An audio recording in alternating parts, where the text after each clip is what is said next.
Hi, I'm Alicia and I'm here with Rosa and Susana. And they're two musicians who performed and presented to us earlier at the conference. Would you guys like to tell us a bit about your backgrounds and how you got into music? Yes, of course. I am Rosa. I was born in Costa Rica and I started at the age of 6. I started to study classical violin, classical music, and I made my studies in Costa Rica. Then I came to Spain and to continue with my formation in violin and in classical violin. Then I got connected to the fiddle, the traditional fiddle in Galicia. I studied ethnomusicology also, and that's why we are here today, because I am doing a research in ethnomusicology related to the Galician fiddle. And how did you get into music? I started to play violin with my brother because he played violin when I was a little girl. Oh. But then I preferred to change my instrument to the cello. Oh. And this is my beginning background. Oh, great. Did you guys start playing traditional music? Or did you start in classical music and then transition? Both of us started in classical music.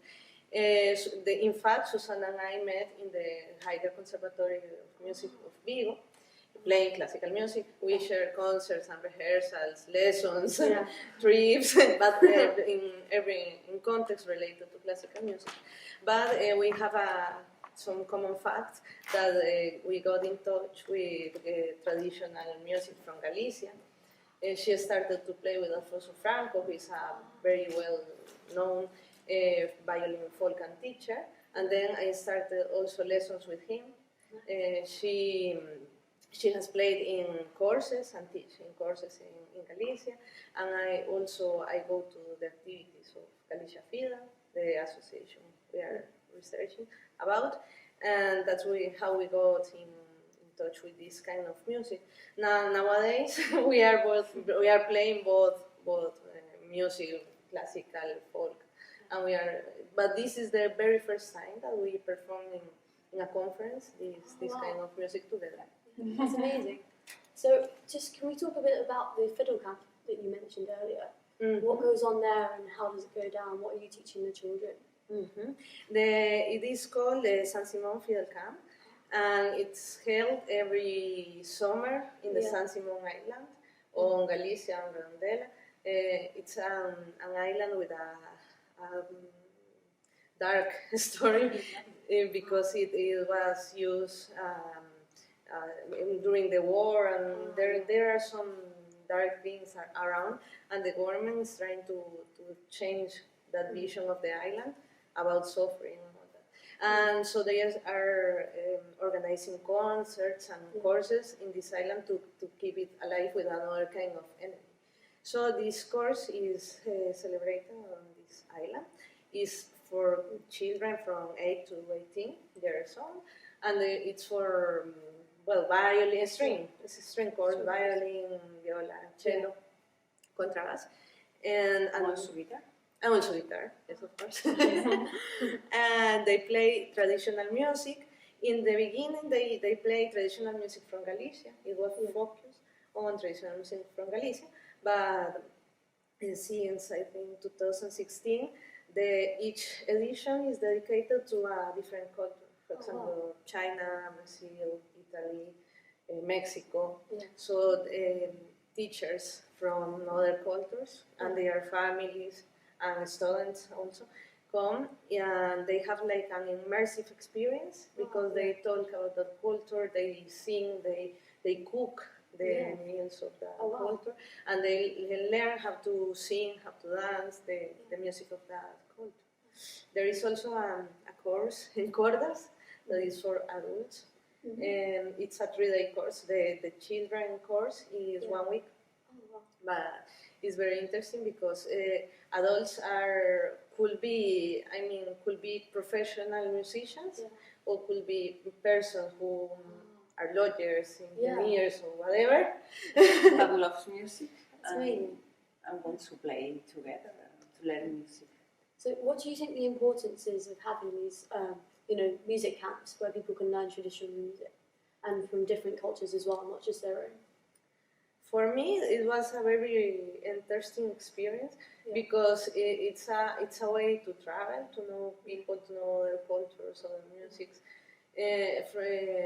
very close to the place you live. For example, I learned there to play the erhu. The erhu is a Chinese violin. Oh wow, Yeah. that's amazing. Yes, and I play the erhu with Chinese people. Oh, It is really a great opportunity. that's so cool. Yeah, that you only have if you go to China. It's very difficult to go to China. Yeah. And we were playing the erhu. I bought an erhu, and sometimes I play the erhu, and it's very interesting. Also, for me, I was born in Costa Rica, but I have been in Galicia 20 years. But the last summer, the course was about Brazil. Oh wow. And it was really interesting for me to be in Galicia, but with a culture very close to Costa Rica, to feel that the music, even the food was very similar in some things with Costa Was Rica. it like comparing it to when you lived in Brazil? Do you feel like it really encapsulated the culture and like? Yeah, they specifically look for teachers who have this purpose also. So they, as I say, they bring, for example, when they came from Mexico, they bring the students come with their mothers, and their mothers know how to cook the Mexican food, and they teach us how to cook the Mexican food, how to dance the guapangos, and so it's a very complete immersion. So cool. So how do you think folk music and traditional music, how does it differ from classical music? Because obviously you started that way.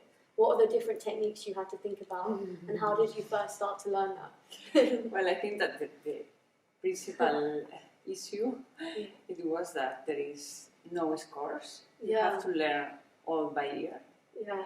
And I think that for our musical background, we need scores. And we need this kind of thing. And play by ear, it was, for me, the principal issue. Yeah. You know, as a classical, you told me you play violin. As a classical trained musician, you're trained to repeat the same several times. It has to be always the same, with the same bows, in the same directions, etc. But in the traditional music, the difference has more value, the creativity. So for me, after years of training, of repeating again the same, it was very difficult. No, you have now to play different in another part of the wall, or we are not going to do the repetitions, or we change the key. And I go suddenly, but this is all suddenly. It can be on a stage. You can rehearse on one way, but at the same time, this keeps the music alive. Yeah, the flexibility in it. Yeah, that's what I love. And when you guys were playing as well, I loved how the audience could just join in. And it didn't matter that they'd never heard it, they didn't have a score or anything, and it still sounded amazing. That must have been great for you guys. Did you enjoy bringing the audience in and playing with you guys? What was that like? Yeah, it makes you feel closer. When I have the opportunity to be with them, I had, thanks to Galicia Fiddle, we have the opportunity to be with really great masters of violin and cello, with Darrell Langer and Alan Fraser, Natalie Haas, Mike Block. And they were so close to us. I found this I love classical music. I love violin. There is no question about that. But the difference, for example, is that if I play in an orchestra, classical orchestra with 8 musicians, with a soloist, I don't get that closer to the musicians. No, and for example, with Darrell Langer or Christian House that is here in ESTA these days also, we play together. We have a beer together. We play in the jams, we play in the concert, we go to the workshop. So it's a very close relationship. That's great. And I think this personal and musically speaking, is very interesting for your growth. As you say, a person that maybe has 1 month or 1 year, in classical music it's really difficult to play in an orchestra or in a group. No, you have to wait 3, 4 years, it depends. But in this kind of music, you can make an open string with a very easy rhythm, so you can integrate in the group very fast. Maybe with 1 month or 2 months, you just made an open string, G open, and you can be playing. You feel you're part of the group. It's amazing. So just moving on a little bit, how have you guys found ESTA so far? Have you liked it? Or have you got anything to learn from it? What have you taken away from it? Yeah, the conference. Yeah, for us it's a very nice experience. We have never been in Wales before. It's very, actually it hasn't rained yet, has it? Yes, it hasn't rained. We have been 2 days here and it hasn't rained. Well, this is our third day. Not rain at all. But we were very surprised about the language, for example. We didn't know how different we are from English. Yeah, we have all the signs up around the college, don't we? Yes, it was a nice surprise because in Galicia they have their own language too. Oh, wow. Okay. But I think that is closer to Spanish than. Oh, Welsh is nowhere near English. I can't. Yeah.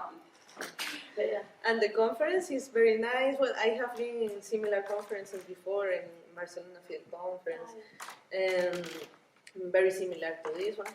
And it's very nice to have access to all that people, all that professionals, workshops, the stores. We have been with Dadario.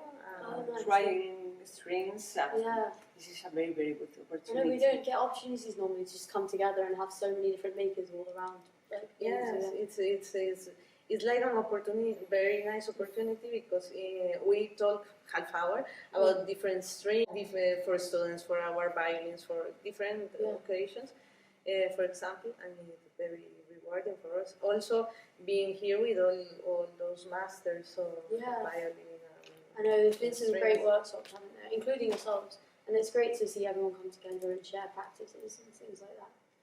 Yeah, it's very lively conference, and so we are happy to be here.